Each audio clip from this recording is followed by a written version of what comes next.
Good evening, friends. I'd like to have your attention. We're going to get started on our program. We're really just thrilled to have a lot of fun people here, a lot of friendly faces, a lot of new faces, and it's a pleasure to welcome you.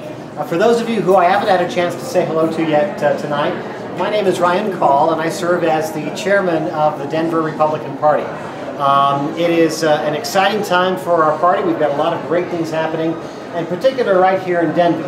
We're going to talk about that a little bit later in tonight's program. But as we start off, it's my real distinct pleasure to introduce our special guest.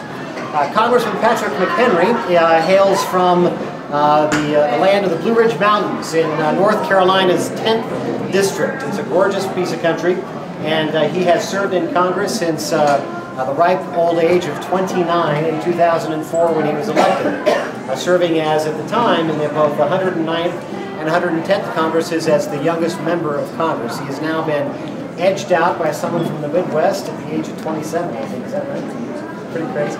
Anyway, but he is a rising young star, a conservative in the House. In just a short amount of time, he's risen in leadership and currently serves as Deputy Republican Whip, working with Cantor and the House leadership team. He's also the chairman of the House Conservatives Fund, which is a fundraising arms of the Republican Study Committee, making sure that we're being thoughtful about both development of policy, but also making sure that we get good conservatives elected to the Congress. He's my friend, though, however, from college Republican days. When we worked together, he was the national coordinator for the Youth for Bush initiative during Bush's first election in 2000. And I served as the state coordinator for Youth for Bush in Colorado in 2000. So we had a chance to work together with that. And then after that, I served for a while in the College Republican National Committee days. And so we've got both in our background, we both kind of got our start in politics, in grassroots politics, and youth politics, and the kind of hard and the down and dirty efforts of campaigns. And it's fun to kind of come to events like this and think about the direction of our country, picking up a lot of good Republican seats, obtaining majorities. But the opportunity to get that is because of good hard work of county organizations, activists, and terrific local candidates. Patrick's here to talk just a little bit about what's happening at the national level, talk just a little bit about what's happening with the House Republicans' agenda in terms of Congress, if the good public grants us majorities and we have an opportunity to push a little more on the agenda. But I am just super thrilled and very honored to have my friend Patrick McHenry joining us today. And I hope you join us in welcoming him. So, Patrick, want to say a few words?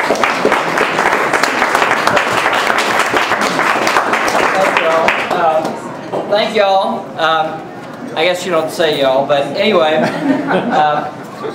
thanks for having me here. I left North Carolina this morning, and the high today in North Carolina was going to be 60 degrees.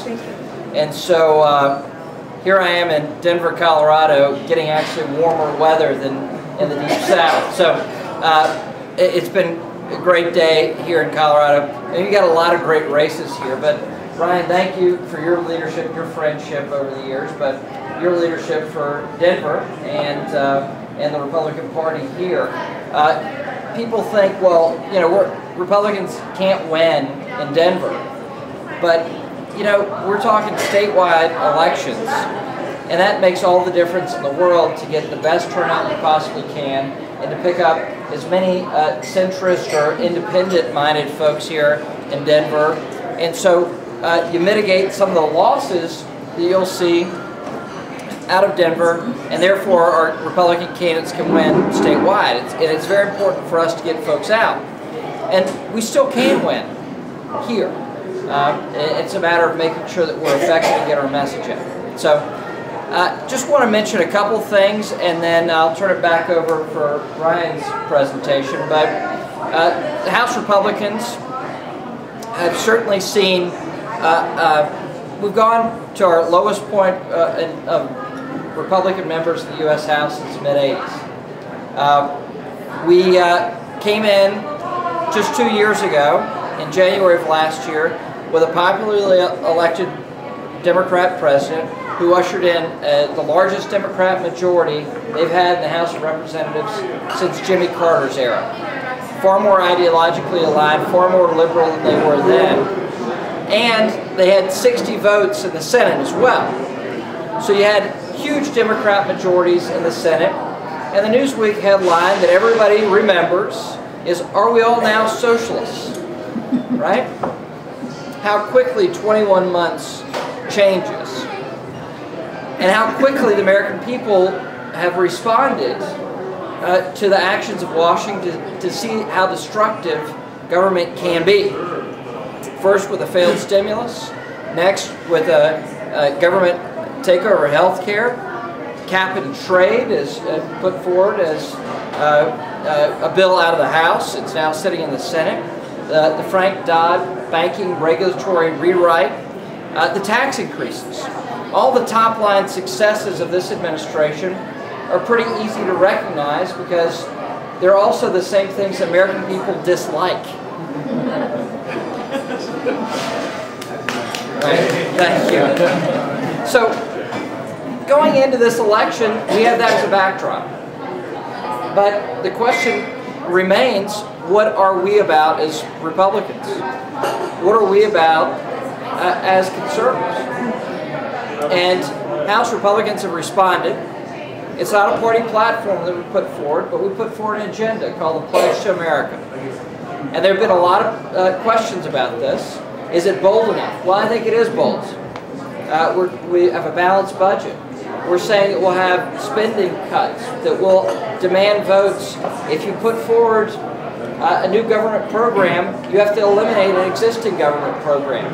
It's a complete mindset shift in Washington when it comes to the major issues of the day. And the major issues of the day are economic, and so we need to focus on them for the American people. And we've got opportunities here in Colorado. We've got great things happening with our elections here.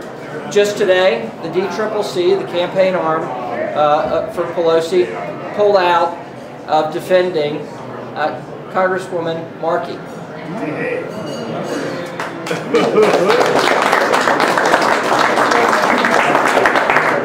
Now, mind you, their first goal is to defend Democrat members of Congress. That's their first goal, right? They walked away. They pulled the money out. And therefore, the National Republican Congressional Committee pulled their funds out and took it over to the Salazar seat to help Scott Tipton. And we've got a wonderful opportunity there on the Western Slope to take that seat. It's a great opportunity for conservatives to get back in charge there. And then we also have Ryan Frazier. We have Dr. Fallon as well. So we've got great opportunities in Colorado to really shake things up. And that's before we even talk about sending Ken Buck to the Senate, which is just incredible. Right? So we've got great opportunities. In the next 26 days are all about us getting our message out and doing all that we can. Whether if you don't have time, write a check. If you do have time but don't have the money to give your time. Make the phone calls. Make sure we get the signs out. Make sure we do all those things necessary by knocking on doors and contacting people one-on-one. Because at the end of the day, whether it's a state house here in Colorado, it will be decided by a very small number of votes. Whether it's a majority in the U.S. House of Representatives. If you look at the 2006 election, there were 18 congressional races decided by 2 points or less, 2 percentage points or less. Are we going to win those races or are we going to lose them? In 2008, there were 9 seats that were decided by 2 percentage points or less. Our effort does make a difference. So make the phone calls. Put up the signs, talk to your neighbors, make sure people start voting. And if they can't vote on election day, get them to request an absentee. It's so easy. We've got a great opportunity. And I'm so happy to see people my age here in the crowd. Most people 34 years old don't have gray hair.